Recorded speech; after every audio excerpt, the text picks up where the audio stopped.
Hello and welcome, everyone. My name is Armando Urban, member of the education team at the International Testing Agency. Welcome to the IF webinar series. This is the first of three sessions brought to you by the ITA in conjunction with your international federation. Before we go any further, I want to make sure that everyone is aware of the simultaneous translation options available for you today. So on your Zoom menu, you should see a button called Interpretation. We are delivering this session in English with simultaneous translation in Arabic, French, Chinese, and Spanish. And please note that we're experiencing some technical issues with the Russian. However, as soon as this is available, I will let you know also verbally. And also please note that we are being recording all these sessions for future reference. Also, please note that you can use the captions by selecting a supported language from the captions box in your Zoom menu. And please keep in mind that these captions are automatically generated from the original English audio. So in the case of any discrepancies, well, the meaning and spirit of the English version will prevail.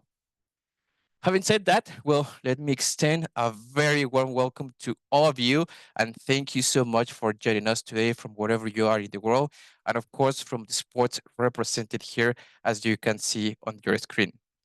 These sessions are a collaboration between all the partners involved, and of course, we are super happy and glad to have you with us. As for all of our sessions, of course, we encourage debate, we encourage interaction, and of course, questions. And we trust that you will join us in the spirit of fairness, respect, and integrity. Now, to help you get the most out of this webinar series, you can type your questions in the Q&A box at any time, and we will answer those live at the very end. So please stay with us. We will also be running a few quick poll questions along the way to hear actually directly from you. So please don't be shy to participate. And remember that these are completely anonymous. And also, well, while everyone is getting ready, feel free, as I can see, to use the chat. Let us know if you are an athlete, if you are an athlete support personnel, if you are a doctor, coach, administrator, or anyone else joining us from the sport community. Now, let's move to know more a little bit about us, the ITA. Well, the ITA is an independent organization that offers anti-doping services to international federations, major event organizers, and of course, any other organization requesting support, always with the goal to protect the integrity of sports and athletes all over the world. And note that the ITA has partnered with your international federation to deliver this webinar series initiative. Now, Benjamin Cohen, the ITA Director General, would like to offer you all a very warm welcome. So let's hear from Ben now. Hello everyone and welcome to this ITA webinar. My name is Benjamin Cohen and I'm the Director General of the International Testing Agency. I'm very glad that you are here today to learn more about anti-doping. Your role in supporting fair sport, clean sport is extremely important. So I wish to thank you for that on behalf of the ITA, and I hope that you will find the sessions interesting.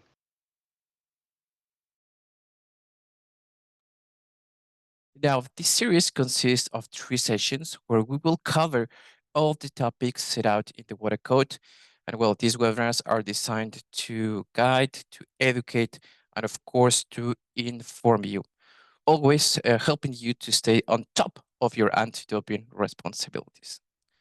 Remember that you can join all three live sessions using the Zoom link that you receive, or you can also access the recordings and PDF slides afterwards in the ITA IF Webinar Series Toolkit. We're pleased to also offer an IF Webinar Series certificate to anyone who joins a live session or watches the recordings in the toolkit and passes the IF Webinar Series test.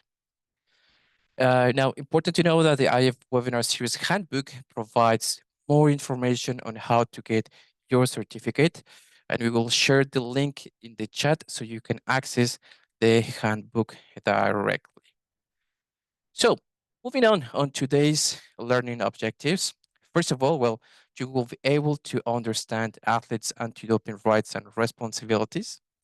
Then you will be also able to understand the principle of strict liability. Next, you will learn about the 11 anti-doping rule violations, why they exist, who they apply to. And after that, well, you will know which are the consequences of doping. We'll also look at the role and importance of proactive reporting. And finally, to know where to go for more information and who to ask for help. At the end of the session, Gianluca Siracusano, ITA Head of Regulatory Compliance, will join us to answer your questions live on today's topics. So let's start with athletes' anti-doping rights and responsibilities.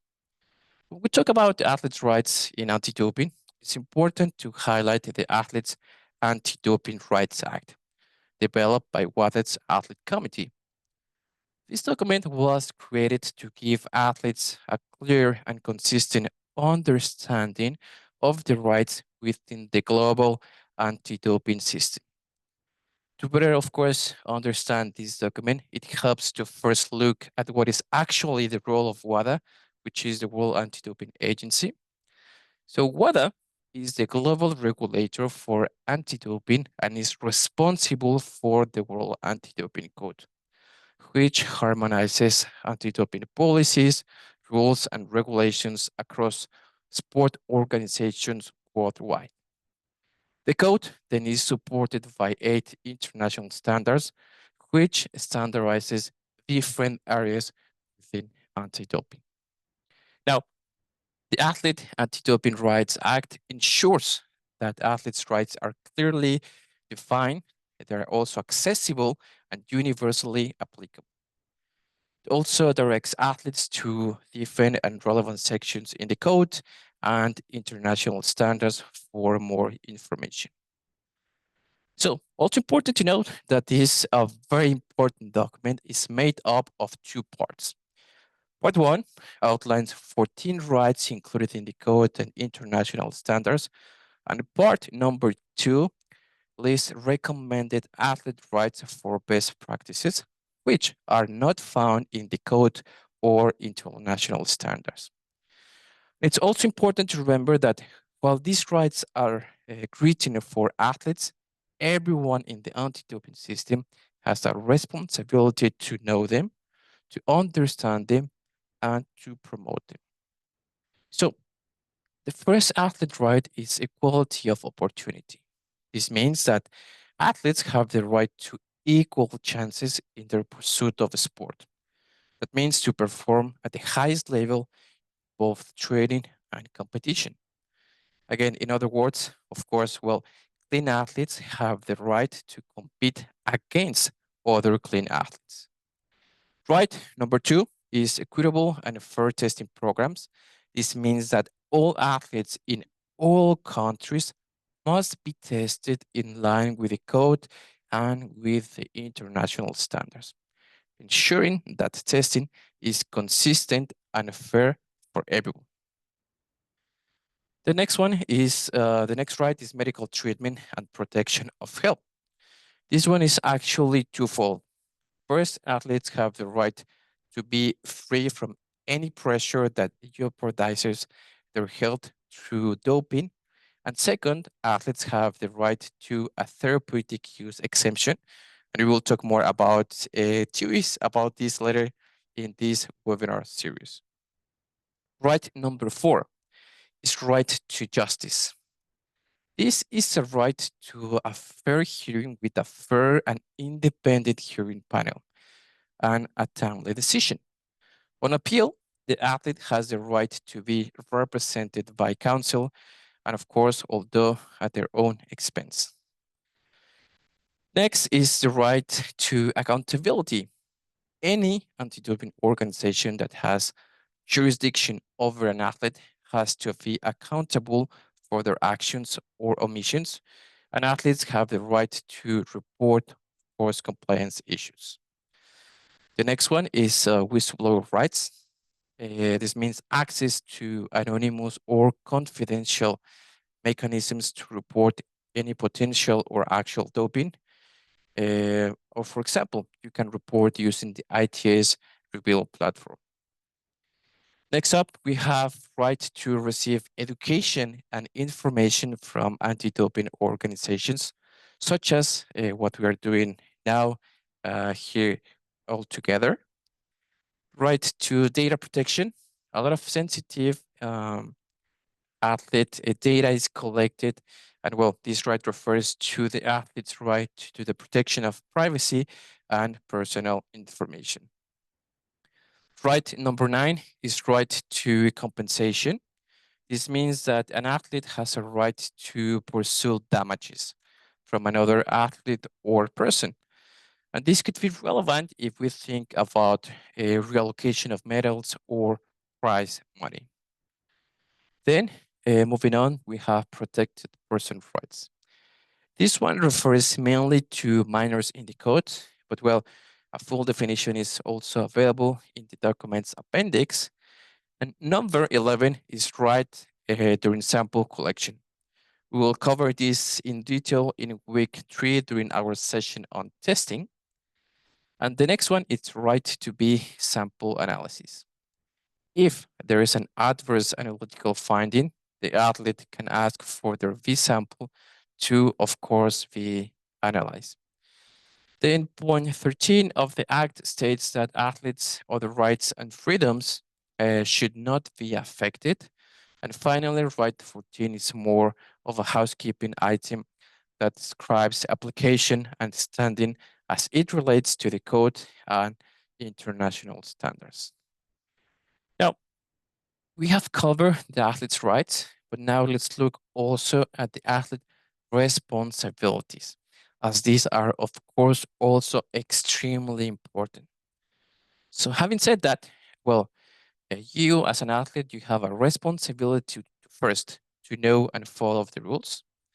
Second, not to work with anyone acting as athlete support personnel who is serving a sanction for an anti-doping rule violation or a criminal conviction related to doping. You must also will take full responsibility for what you ingest and use. This relates to the strict liability principle that we will cover actually in just a few minutes. In addition, we'll to inform also an anti-doping organization who your athlete support personnel are if asked. You're also required to inform your international federation or national anti-doping organization if you have committed an anti-doping rule violation within the previous 10 years. Another important responsibility is to inform your medical personnel of your obligation as an athlete, especially if you are prescribed any medications or treatment. You must also be available for sample collection whenever requested, both in competition and out of competition. And then finally, well, you must cooperate with any anti-doping organizations and your sport federation whenever requested. Of course, athlete support personnel and others, well, you have an obligation to inform and remind your athletes of their responsibilities. Importantly, well, in this series, we will make sure that you have this information and well, we will support you to fulfill your anti-doping responsibilities. Now, related to an athlete, responsibilities to take, again, full responsibility for what you ingest and use, you need to know something really important. And this is that, well, anti-doping is based on the principle of strict liability. This means an athlete is solely responsible for everything they use and that is found in their body, regardless of whether there is an intention to cheat or not, or if the athlete is at fault. It is never an excuse for an athlete to say, oh, I didn't know, my doctor gave it to me, etc. You, as an athlete, will face always the consequences. So, Importantly, well, this is one of the reasons it is so important for you as athletes to know and understand your anti-doping responsibilities and that you are empowered to protect your integrity, your sport, and your legacy. Now, you as athlete or athlete support personnel, you have a responsibility to know and follow the anti-doping rules. And well, quite simply, if you don't know what they are, of course, it's going to be hard to stay within them. So know that these rules are found in the World Anti-Doping Code and are adopted by international federations and national anti-doping organizations and therefore applied worldwide to every athlete and support person. Now, if you are new to anti-doping, well, you might be wondering then what exactly is doping?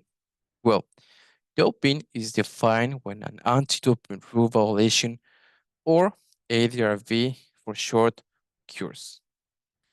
So let's do a poll to see if you know how many anti-doping rule violations there are. And the options you have it's 1, 5, 7, or 11. Take a moment to think it over and go ahead and make your selection. There is no pressure at all. If you are not sure, feel free also to take a guess. And of course, we are really curious to see how familiar everyone is with this part of the call. And well, again, please don't be shy. Let us know, of course, also if you have any comments.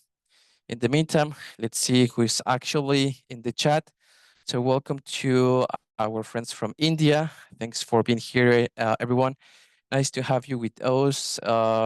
Simon, coach. I see some flags from Turkey, Congo, Malaysia, IFBB, Taiwan, Paraguay. I also see a lot of people from Asia, a lot of medical personnel, also from Mexico, bienvenidos, Belgium, Sri Lanka. Let's see who else is joining. Zambia, Singapore, Angola, South Africa, Moldova, Sweden, El Salvador, bienvenidos, and many, many more. And actually, well, let me go back to the poll question and we will go back to the chat in just, well, a few minutes. But again, thank you so much for all the messages. It's wonderful to see such a nice audience. Let's give it a few more seconds for everyone to participate. Thanks to those who already voted. And we will look at the answer together in just a moment. Okay, so let me go back to the poll and well, let's close it and share the right answer with you and the results. So as you can see on your screen, the most popular answer was 11. So on the next slide on your screen, you will see the 11 anti-doping regulations which are found in code articles 2.1 to 2.11. Importantly, a rule violation is much more than a positive test. So we will explain what each of these ADRV mean. Note that all 11 ADRVs apply to athletes and ADRVs 5 to 11 also apply to athlete support personnel. Importantly to know that the category of athlete support personnel includes coaches, team managers, team medical staff, and others who work with athletes.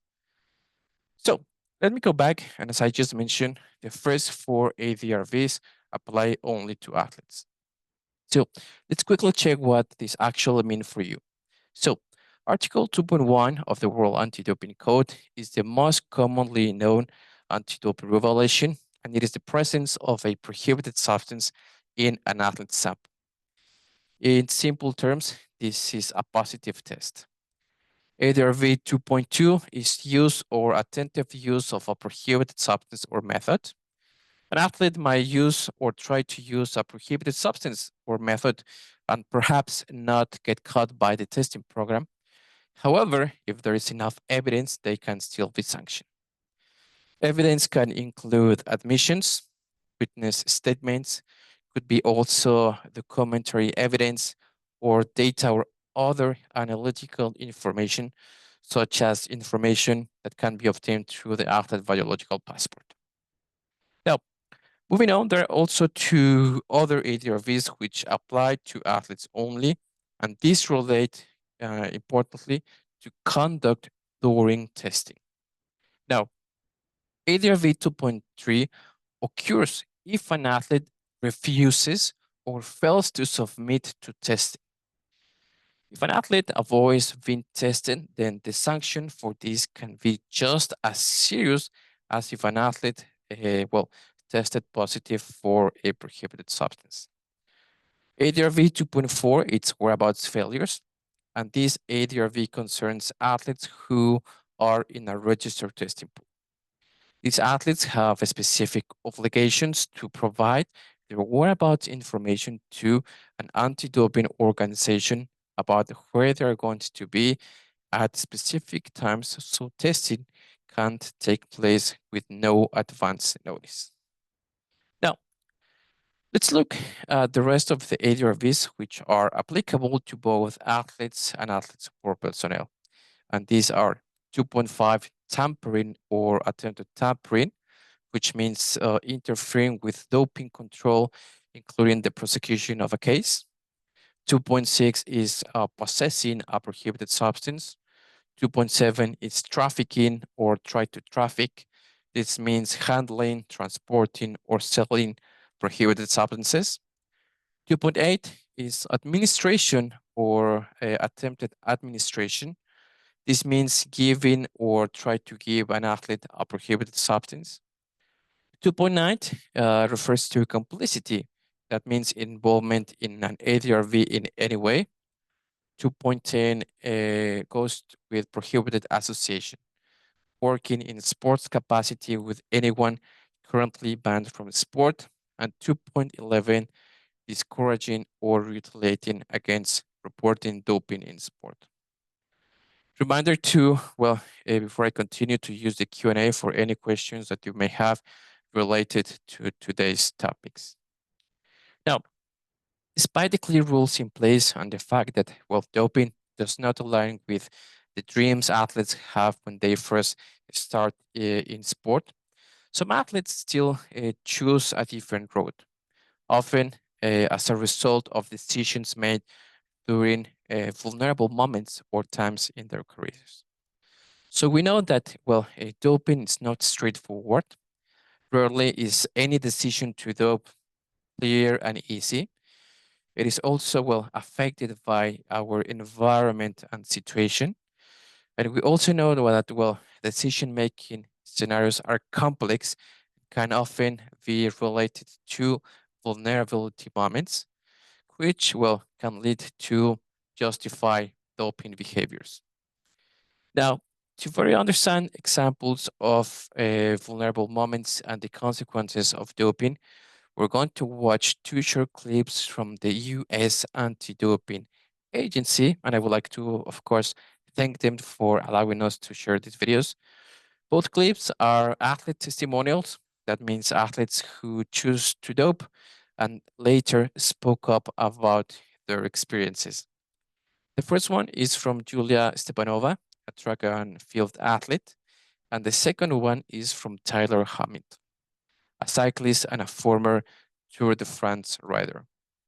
In both stories, they describe the moment when they made the decision to dope. And as we watch, I also want to remind everyone joining us today of the courage these athletes showed in speaking publicly about their experiences. But they both face significant negative attention, not only for their decision to do, but also for their decision to speak up afterwards. So I kindly ask you that you keep your thoughts and comments respectful of these athletes and their experiences. So what about if we play these videos now? And I'd finished a stage race in southern Spain, like a week-long stage race. And I was just like a starfish on my bed, collapsed. And I remember one of the team doctors came in into my room.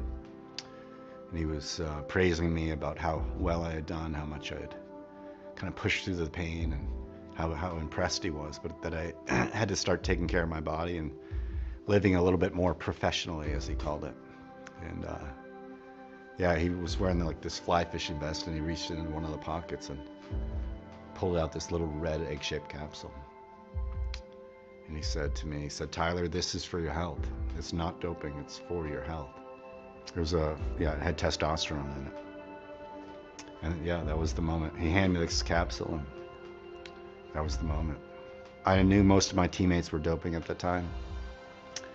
And I thought if I said no to it, then I wouldn't be selected to ride in the Tour de France. So in a way, like the doctor coming into my room, offering me this little red egg-shaped testosterone pill, in a way that was almost introducing me to the A team, you know.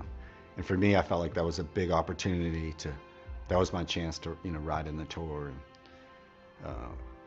and it showed that they had faith in me, and that they thought I had a future in the sport. When I was 20 years old, I was sick, and I spent 3 months in hospital. And I wanted to continue to run, but doctor said it's better for me to stop running because my body needs to have power to kind of fight with this sickness. But I wanted to continue to run because I like it.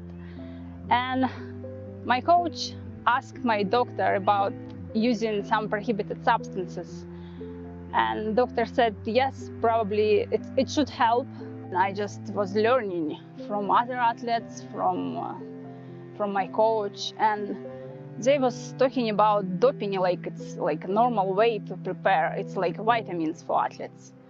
And they like explained me all adults, athletes, they use it. Like we cannot run without this. And after that, my coach decided to start giving me prohibited substances. Welcome back, and before I continue, please note that the channel for simultaneous translation in Russian is now available. Now, moving on, well, there are many consequences of doping. We know that, and well, these consequences are not just a result of an athlete being caught. Now, on the next slide, you can see this. I will not go through all of them, but you can see written here one by one. But rather, then we will continue to listen to athletes' stories.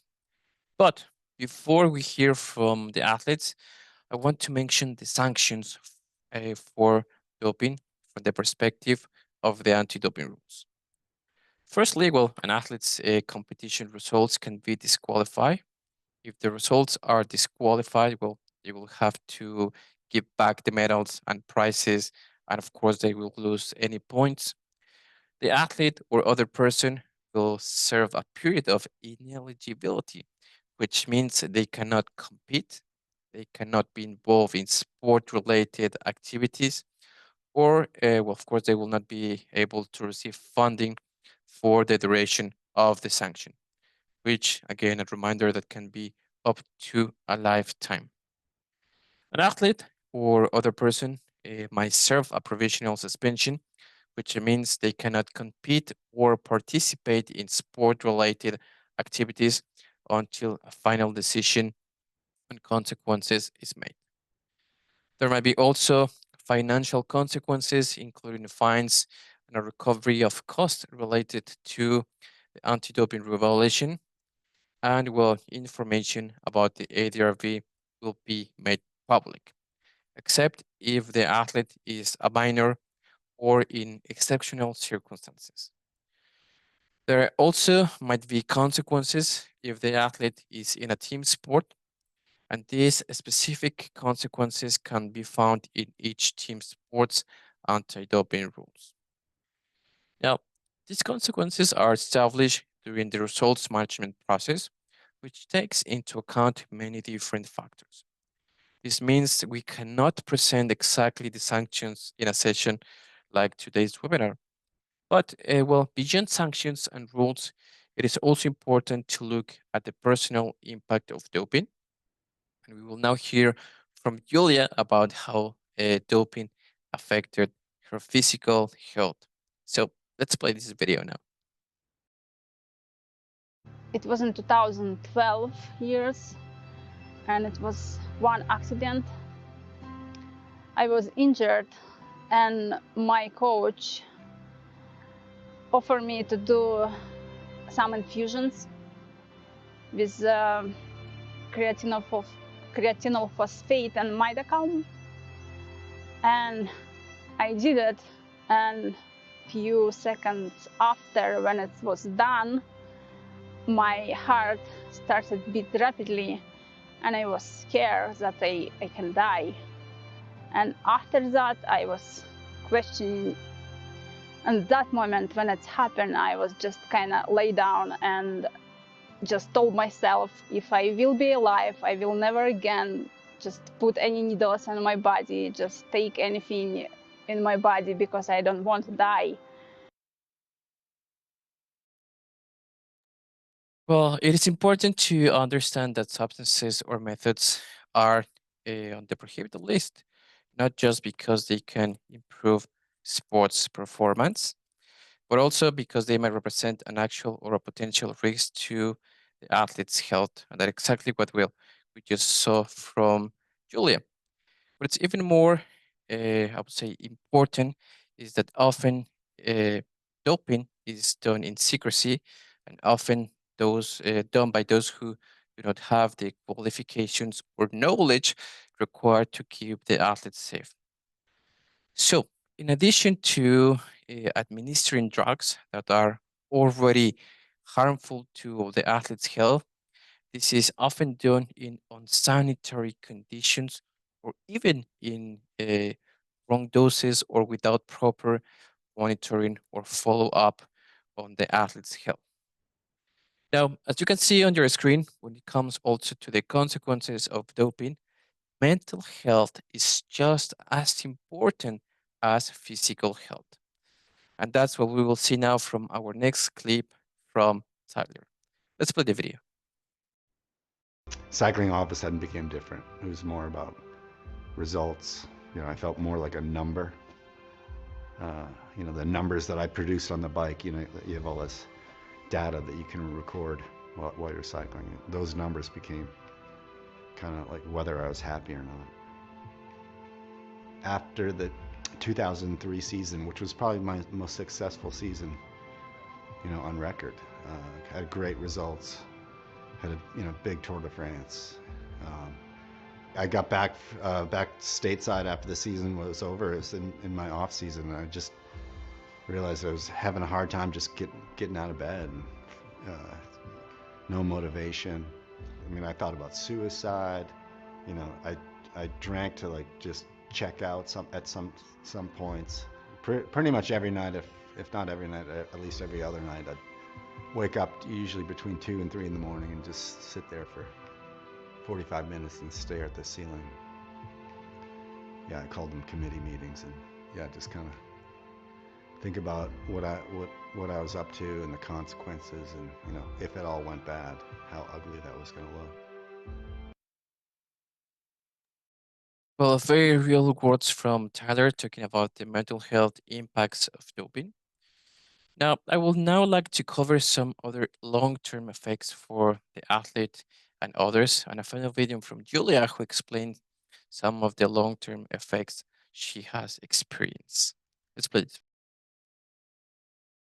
When I was banned, it was like last straw, and after that I decided, okay, I need to do something right now, and I need not listen anymore people around me and just don't believe them, because they lie to me.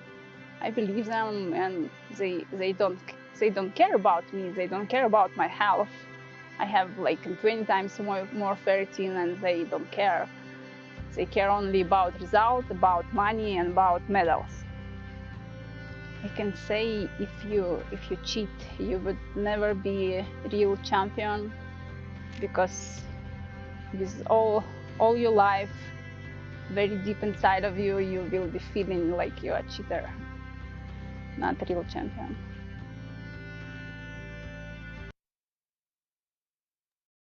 Doping can also have a significant impact on an athlete's family. To show some of these effects, we have included quotes from a WADA report. This report, produced by WADA's Intelligence and Investigations Department, went through cases of doping among minors, that is, athletes under the age of 18. Now, let me share two quotes from this report that you can see on your screen on your right side. The first quote says, "My child had just obtained a scholarship to study abroad and could lose everything. They were stigmatized by other athletes and other parents who spread rumors saying they must have been doping for years and that I, as a parent, I was responsible." The second quote says this, "Well, my child phoned me to tell me they had tested positive. I was on the street when I heard the news. I started to cry. I have lost members of my family, but when I compare that experience to this, I can say that the moment I learned the news about my child's positive test was the worst moment of my life." So now, summing up, when it comes to the consequences of doping, there's still so much that we do not know.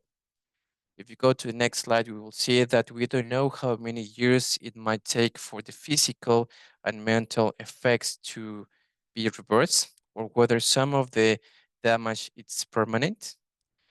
We don't know how deeply an athlete's relationship will be affected, or how these other areas of their life will be actually uh, modified.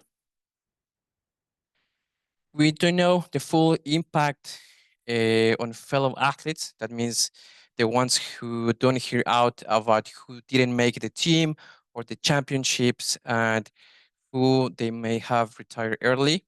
And ultimately, we don't know what doping will do to future of sports. So let's play this final video about speaking out from Tyler. And I didn't want to tell the truth. I really didn't. I thought, I felt like I was 10 years too late to tell the truth.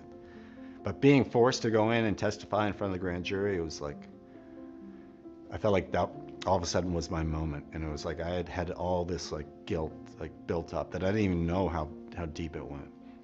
And then finally I got there in front of the grand jury. Maybe the first 10 or 15 minutes it was a little bit hard, but then it was just like, and it just came out, and it felt, for as hard as it felt also just wonderful. And here we go. Here's the truth, and it's not pretty. It's really ugly. I'm ashamed about it. I'm gonna disappoint a lot of people with this information, but it's the truth.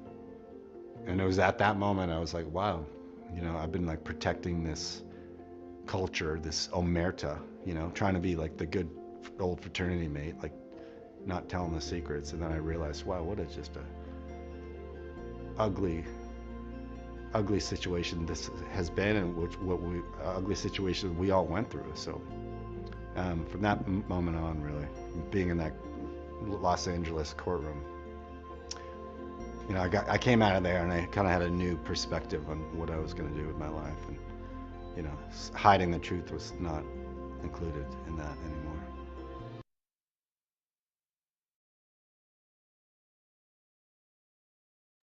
Well, these last words from Tyler about hiding the truth not being an option anymore are actually a good transition to our next topic about proactive reporting. Now, alongside following the rules yourself, your role as an athlete or athlete support person is to report what you know about doping in sport. And of course, proactive reporting supports clean sport. So, anyone involved in or witness to sports, including athletes, coaches, medical personnel, and other athlete support persons, even parents, athletes' entourage, sports official, and spectators, can report their doping concerns. Any information related to doping in the past or the present and or in the future should always be reported. The information might be about anyone involved in sports, including athletes, again, coaches, medical personnel, and other athlete support persons, and of course, even athlete officials.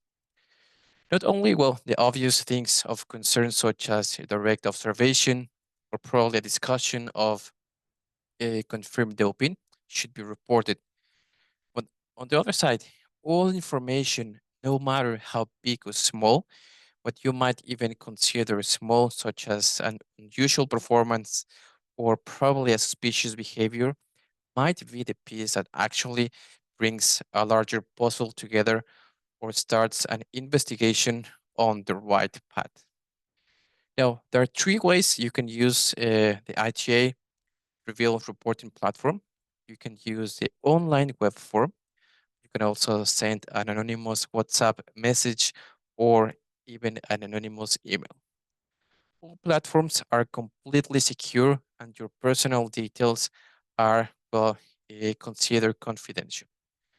Whether you choose to provide identifying and or contact details or probably remain fully anonymous when you report, you can engage in a two-way communication with the ITA intelligence and investigations team. And well, importantly, reports and communications can be in any language. On the next slide, you will see here the links to the reporting options. You might wonder, well, how email or WhatsApp is actually anonymous. Well, these services are provided through a third-party software which strips all identifying details such as email addresses, phone numbers, account name, IP addresses out of communication to ensure your anonymity. At the core of the ITA's intelligence and investigation is the integrity of those who report any doping concerns. So the ITA has several safeguards in place to protect the identity of anyone who reports. A common concern about proactive reporting is the fear of unintentionally harming someone's career if probably they're innocent. Well, important to note that the ITA does not take action unless there is sufficient evidence to support any allegation. And again, credible information, it's always required to pursue an anti-doping violation against anyone. In summary, well, by now you should understand the athlete rights and responsibilities in anti-doping. You should be able also to understand the 11 anti-doping rule violations and how these apply to athletes and athlete support personnel. To also know that there are many wide-ranging consequences of doping, and to also, well, to understand proactive reporting is key for clean sport. And again, you can always report anything you see, you hear, know, or suspect confidentially and in an anonymous way if you wish.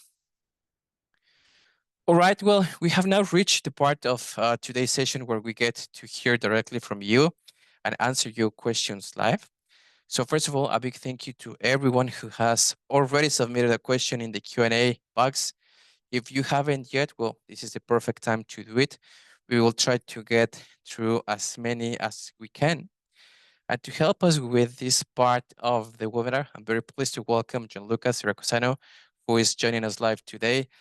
Gianluca is the head of regulatory compliance at the ITA, and well, we're really grateful to have his expertise and his insights with us.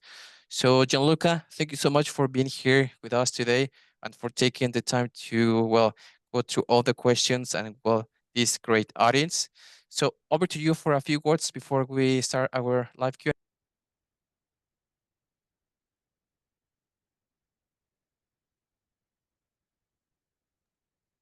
We cannot hear you.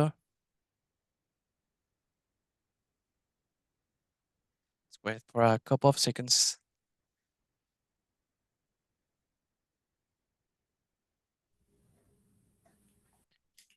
Can you hear me now? We can hear you loud and clear. How are you, Gianluca? Welcome. Is it better now? 100%. Give me 1 second. No worries. Take all the You time should you hear need. me? Yes, we can hear you. Can you hear us as well? Can you Yes, we can hear you. I believe we might be experiencing some technical issues. cannot hear you? So apologies in advance to all our audience. We will try to solve this with our colleague Gianluca Siracusano. In the meantime, please feel free to let us know I your think I'm back questions. now. Can you hear me now? I can hear you. Yes, we can hear you loud and clear. How are you, Gianluca? Welcome to today's webinar. Thank you very much, Salman, and I'm sorry for the small technical delay on my part. I was just saying good morning, good afternoon, good evening, everyone, and thanks for joining the ITA webinar. I'm really pleased to be here with you guys. Thank you so much, Gianluca, for joining us. So let's move into actually the first question of the Q&A we have. I was just scrolling down. We were actually taking care of the technical details. We have a lot of interesting questions, so let me go through one by one with you, Gianluca. So let's start with this one, which I think it's super relevant for everyone joining us from Africa and especially all the athletes. The question is from Ikomi. And the question is, in Africa, we have a major problem of anti-doping with use of local substances. I wish to know how WADA intends to resolve this issue. What do you think about this question, Gianluca? Well, I think it's a very interesting and broad question. I mean, I cannot respond on behalf of WADA, but what I can mention is that we are, of course, aware that in different regions of the world, let's say the level of advancement in the anti-doping fight is different for a number of reasons. Of course, there are financial reasons, but other type of reasons as well. And the role of WADA, but also of the ITA, of the different national anti-doping agencies, is exactly to harmonize and make sure that we try and advance the anti-doping activities across the globe internationally, so in Africa as much as in other regions. So from our perspective, we don't have any form of bias or preference in our own activities. We make sure that when we plan testing are planned across the globe as needed, depending on the risk assessment of each sport. So I think it's a very good consideration, but I also think there are many improvements that are being made over the years. And this is also coming with more and more international events taking place in Africa as in other regions. So from our perspective, we will continue to make sure that we continue to improve the activities across the globe. Thank you, Gianluca. Actually, you were talking about the international environment, and actually we have a question similar to following, I would say, this line. So this next one is actually, I would also say, really important. I'm also glad it came in. The question is, I am new to international sports, so what rules apply to me? Is it the same for everyone? The question is from Leo Sanchez. I think it's a very good question as well. As we have heard in the presentation, in the first part of the webinar, there are different levels of anti-doping activities. There are anti-doping activities happening at the national level, and that's where the National Anti-Doping Organization is the entity responsible and in charge for anti-doping activities for athletes competing at the national level. And then we have the international level, which is when the international federations comes into the picture. So international federations are in charge of activities, anti-doping activities internationally for all athletes competing in a single sport, whilst national anti-doping organizations are in charge of anti-doping activities on a national level for several sports. Now, to the question of does it apply in the same way? So generally speaking, yes, the rules are the same for all athletes irrespective of the specific sport. We have heard today, for example, the different anti-doping rule violations, how they apply to the athletes. So the code is the same and the anti-doping rules are based of each federation. So for each different sport are based on the World Anti-Doping Code. What's important, however, is that every athlete should be aware of some potential specificities that may be present in the rules of each sport, so in the rules of each international federation and NADO, when it comes to some technicalities, for example, when and how to apply for a therapeutic use exemption, mention one example, and we will hear more about it in a specific webinar in the coming weeks. So it's important that every athlete from each sport gets very familiar with the anti-doping rules of its own sport. Even though the system is the same and the rules are generally the same, there are specific aspects that may vary from one sport to the other. Thank you so much, Gianluca. So this next one is actually also a really important question. And I believe this one got a few upvotes. And the question is, well, what are the most common reasons why an athlete might choose to dope or to break the rules? Well, that's that. If we had that answer, I think we would be very happy. So I think there are different considerations at stake, and I think again it's something that we have heard through also the interviews and hearing the experience of the athletes that we have heard earlier in the webinar. There are different components that may come into the picture when, let's say, tempting an athlete to use prohibited substances. Definitely, there is the aspect of the pressure to win at all cost, which, as we know, is something that pervade the sport, especially at international level, but also at national level. Being an athlete is not easy because it comes with this pressure to win at all cost, to also potentially sometimes depend on the prize money, on the different type of benefit that can be gained through medals, through victories. So definitely we are aware that there is this pressure that sometimes can lead to an athlete trying to take a shortcut, or more often also what we see is the influence of the close circle of an athlete.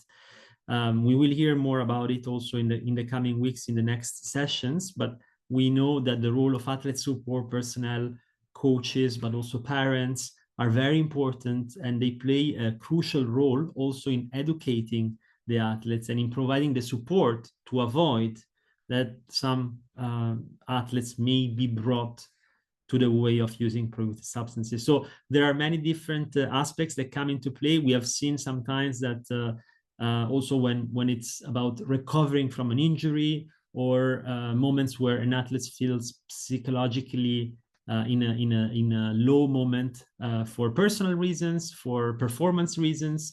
So it's really a mix of different reasons and factors that can influence this decision. What's important again is to make sure that you and your close circle are aware of this risk, and if you ever find that temptation, that you are able to recognize it and manage it. Thank you so much, Gianluca. We have another good question from David. If you just scroll a little bit down into the Q&A, the question is, what are exceptional circumstances where, just a second, I cannot see the question anymore. Sorry, what are exceptional circumstances for not making a public disclosure of an ADRV? Yeah, that's also a very good question.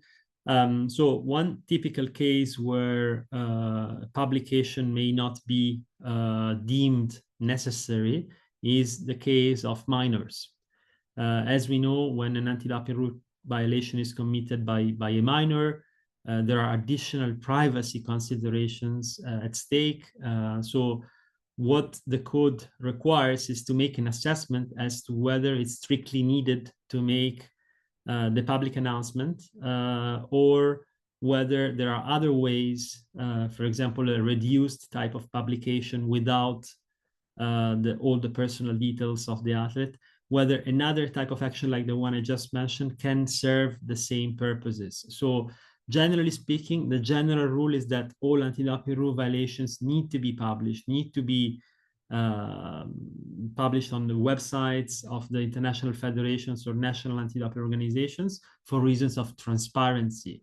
And that's what applies in the vast majority of cases. Then there are certain specific cases like the one I mentioned for minors, or another cases for the cases where the athlete has no fault or negligence. Basically, the athlete is able to prove that in that case, he had really no fault or negligence at all. In this case, there is no sanction, but there is still a decision confirming the anti-doping rule violation and maybe disqualifying the results. But in this case, it is deemed that sometimes it's not necessary or it's not proportionate to make a publication on this. So these are very exceptional cases. Otherwise, the general rule is that there is always a publication. Thank you so much, Gianluca. Here's another great question from our Q&A. I think it's something that we usually hear during our sessions. And the question is from Janatal Asha. The question is, why doping is harmful to us? Well, again, here, as I mentioned, I think in the answer regarding the factors that may influence the decision of an athlete to use doping and to use prohibited substances, there are several reasons why it's bad. Of course, the first and most important, at least to me, is health.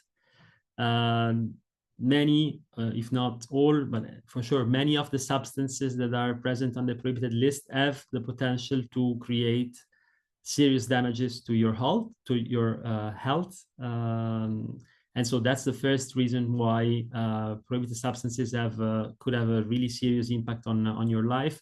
We have heard in the past the stories of athletes even dying out of the use of some prohibited substances, especially because using these substances requires also expertise, I would say negative expertise, and without that expertise, there are also risks in terms of how the substances are administered and so on. But in general, the first reason why an athlete should not be thinking about the use of prohibited substances is surely health.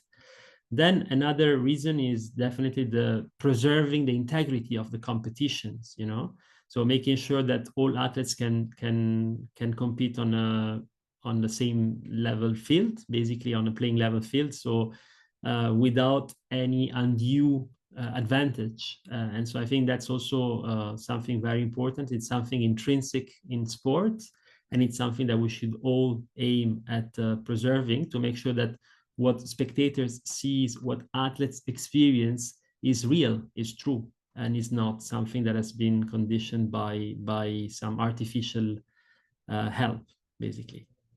Thank you so much, Gianluca. I believe we have time for 2 more questions.